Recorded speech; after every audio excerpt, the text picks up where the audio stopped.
Brian's hands were shaking as he stared at the email from corporate. Subject line: Restructuring Initiative, Your Role. The attachment was a 47-page PDF titled AI Integration and Workforce Optimization. He didn't need to read past page 3. His entire department, the one he'd managed for 8 years, was being enhanced by an AI system called OptiFlow. And, according to the cheerful corporate speak, his position would be evolving to better align with organizational needs. Translation: Brian had 6 months before a chatbot could do his job better than he could. He looked around his beige cubicle. The motivational poster about synergy that he'd ironically hung up 5 years ago suddenly felt prophetic.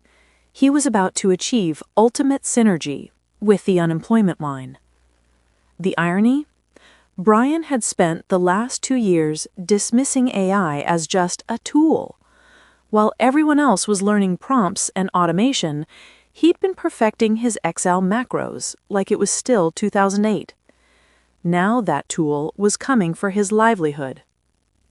Transition. To understand how this happened,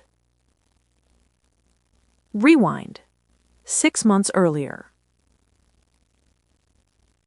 Brian was the definition of middle management. Not incompetent enough to fire, not exceptional enough to promote. He existed in that comfortable purgatory where mediocrity was rewarded with consistent 3% raises and forgettable performance reviews. His job was simple: take reports from 5 junior analysts, reformat them into PowerPoints, present them to senior leadership, then delegate the follow-up tasks back down.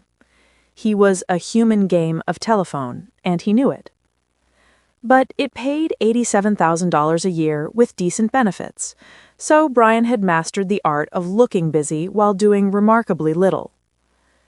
Then came the company-wide email about embracing AI transformation. Brian deleted it.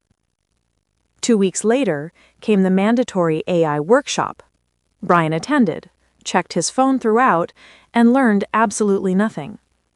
The facilitator, a 26-year-old with impeccable skin and unlimited enthusiasm, kept saying things like, "AI's your co-pilot," and "this will free you up for strategic thinking." Brian thought, "I don't want to think strategically. I want to paste charts into slides and go home at 5:15. While Brian was busy ignoring the future, his colleague Jennifer, a fellow mid-level manager 1 cubicle over, was taking notes like her life depended on it. Spoiler, it did. 3 months before the email. Jennifer's transformation was unsettling. She used to leave work at 5:30, stressed and behind on everything. Now she was gone by 4, whistling show tunes, while her output had somehow tripled. Brian noticed she'd stopped attending half the meetings she used to. When he asked her about it, she smiled cryptically and said, "Oh, I have a system now." That system, Brian would later discover, was AI. Jennifer had automated her entire workflow. She used Claude to summarize meeting transcripts she didn't attend. She used ChatGPT to draft her reports. She used AI to analyze data, generate insights, and even write her emails in a professional yet approachable tone. She had essentially built an invisible assistant that did 70% of her job, while she focused on the 30% that actually mattered: relationships, strategy, and looking competent in front of executives. Brian, meanwhile, was still manually copying data from one spreadsheet to another because he didn't trust automation. 2 months before the email. The cracks started showing. Senior leadership began asking questions Brian couldn't answer. What are the predictive trends? Can you run a scenario analysis?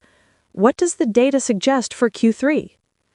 Brian's standard response, "I'll circle back on that," was wearing thin. Meanwhile, Jennifer was in every important meeting, offering insights that seemed impossibly well-researched. She'd say things like, "Based on the last 6 quarters of data, we're seeing a 23% correlation between customer churn and product update frequency." Brian had no idea how she was getting these insights so quickly. One night, working late, because he was always working late now, Brian walked past Jennifer's desk. Her computer was unlocked. On her screen was a ChatGPT conversation where she'd pasted raw sales data and asked, "Analyze this for patterns and give me 3 strategic recommendations." The AI had delivered a perfect analysis in 30 seconds. Brian felt something unfamiliar: panic. 1 month before the email, Jennifer got promoted to Senior Director of Strategic Operations. Brian got invited to a check-in with HR. During that check-in, his manager, a woman named Diane who always spoke in corporate euphemisms, explained that the company was right-sizing and that Brian's role was being evaluated for optimization. "What does that mean?" Brian asked. Diane smiled the way people smile when delivering bad news. "It means we're exploring whether AI tools can support some of your responsibilities." Support or replace? Let's not think of it as replacement, think of it as evolution. Brian went home that night and did something he hadn't done in years. He Googled how to use ChatGPT. The turning point. Brian's first attempt to use AI was pathetic. He typed, "Make me a report about sales." The AI responded with generic nonsense because Brian had given it nothing to work with. Frustrated, he almost gave up. Then he remembered Jennifer's screen. She hadn't just asked vague questions, she'd been specific. She'd given context, data, objectives. Brian tried again. This time, he pasted actual sales data and wrote, "Analyze this data for regional performance trends. Identify underperforming areas and suggest 3 actionable improvements." 30 seconds later, he had an analysis that would have taken him 4 hours to create manually. For the first time in months, Brian smiled. The transformation. What happened next wasn't pretty. It was desperate, caffeinated, and borderline manic. Brian spent the next month learning AI like his mortgage depended on it. Because it did. He automated his reporting using Claude. He used AI to draft meeting agendas, summarize documents, and even predict project timelines based on historical data.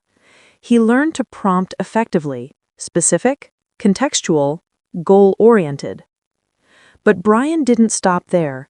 He realized something Jennifer hadn't. AI wasn't just a tool for efficiency. It was a tool for appearing indispensable. Brian started using AI to identify problems before anyone else did. He'd analyze company data and surface risks his bosses hadn't considered. He'd draft strategy memos that made him look like a visionary. He used AI to research industry trends and drop impressive insights in meetings. Within weeks, senior leadership started saying things like, "Good catch, Brian," and "Let's get Brian's take on this."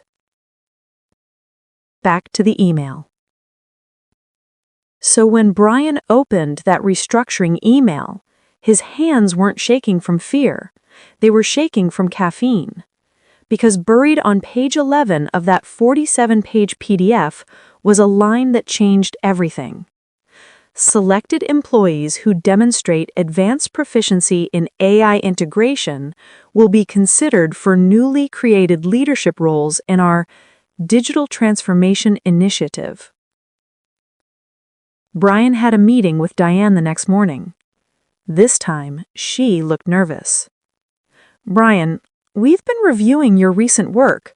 Your insights on the Q2 forecast were impressive, and your risk analysis on the supply chain issue potentially saved us millions."